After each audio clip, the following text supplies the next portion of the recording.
My name is Paul and I'm working here at Star Citizen as a lead engine or lead game programmer, especially working on Dogfight at the moment, and the last couple of months we pretty much crunched to get Dogfight in a good state to show it to you guys.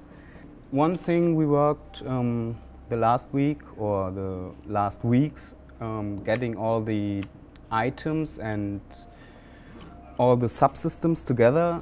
They're all connected like in real world, so you have a radar item which sends radar information, which is then processed by an identification device, and this is sent to the actual display in your HUD. So player in the end will be able to totally customize their ships if they want.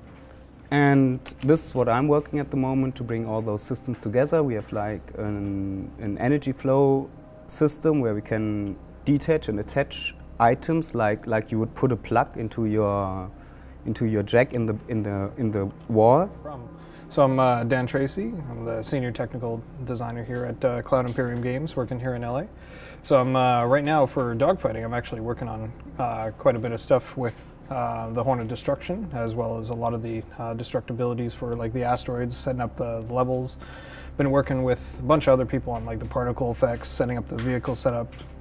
Basically, I've touched a lot of the parts in the animation. You name it, I've done it. So I'm just going to be showing off a little bit here of like the Hornet destruction of what we currently have set up. So on my weapon mount here that I got, I'm actually going to be shooting at the wing. We got some sparks from the hit impacts, and you can see here where I'm actually blowing up parts of the wing. We got little jibs flying off from the stresses that are going to be hitting the ship.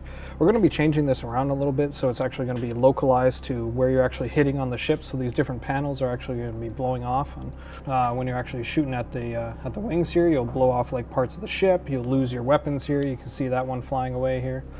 And then you can actually completely like disassemble the actual vehicle entirely. And we're going to be doing this for all these different parts actually. Chris Smith, I'm the lead ship modeler here at Cloud Imperium Games. And I'm going to talk a little bit about the destruction pieces and how we made them. What I came up with was a sort of kit bash design that I used all over the place in the ship to make it quick and efficient and easy to make.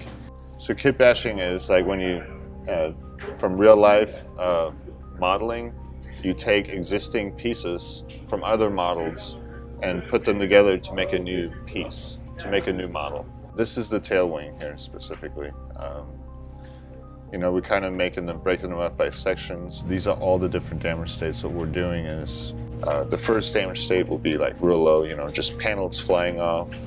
And then the next stage, you know, a little bit bigger piece will fall off, and so on, you know, until basically the whole thing just comes off and it's just a burning wreck. So what we had before was more of a style guide for how we were going to have the HUD look, but we didn't really have a functional design of what was going to be on there and where. So what we did in this meeting was mostly hammer out what we're actually going to show and when and on which display.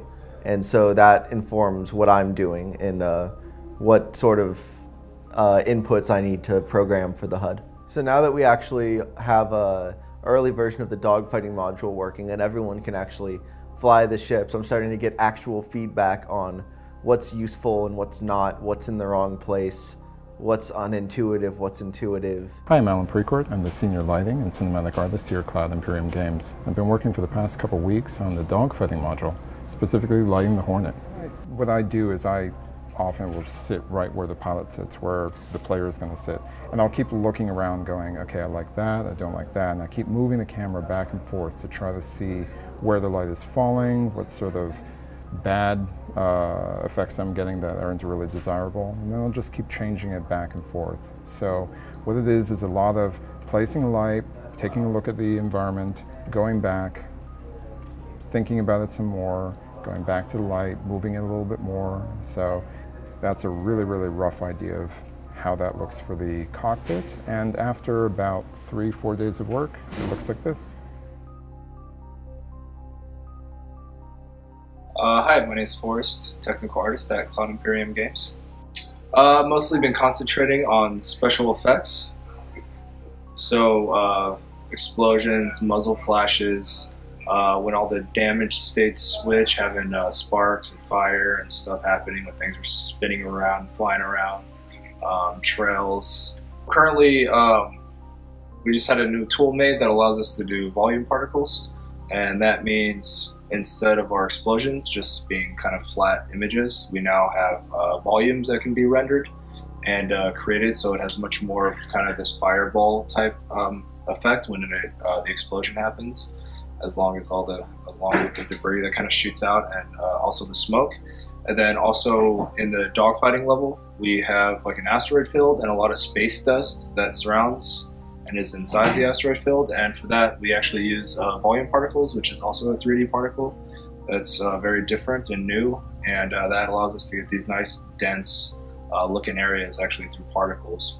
So probably my favorite thing that is being worked on right now is the shields. So we now have the ability to have a very flexible tool to create a lot of different looking shields and have a lot of control on how the shields look. So he's been spending a lot of time adjusting perimeters. You know, maybe there's a hot spot, then it kind of starts breaking up, then it maybe comes to like this kind of energy, then just some noise, and just dialing down all the settings depending on your shield damage from like 0 to 100, like how charged it is, how not charged it is, and just kind of creating this kind of very procedural looking effect based on what's happening around you and how you're getting hit and everything. Cool. So the most challenging thing in regards to the dogfighting level is to really balance performance with gameplay, because we want lots of asteroids in there, we want lots of exploding asteroids, but it also has to run on the network, and it has to be fun. And so we're really trying to balance, get the highest fidelity graphics we can get with the highest fidelity gameplay that we can get, and that's kind of the balancing act that seems to be the most challenge, but the most fun as well. So.